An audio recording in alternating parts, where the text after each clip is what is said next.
There is one body and one Spirit, just as you were called in one hope of your calling.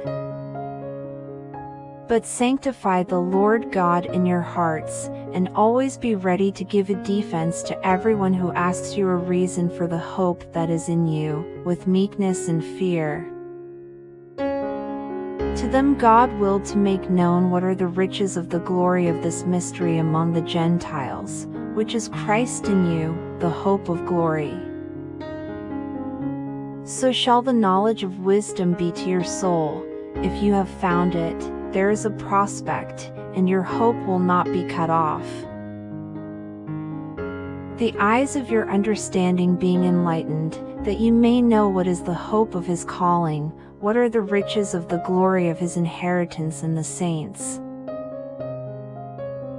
Does not rejoice in iniquity, but rejoices in the truth, bears all things, believes all things, hopes all things, endures all things. The hope of the righteous will be gladness, but the expectation of the wicked will perish.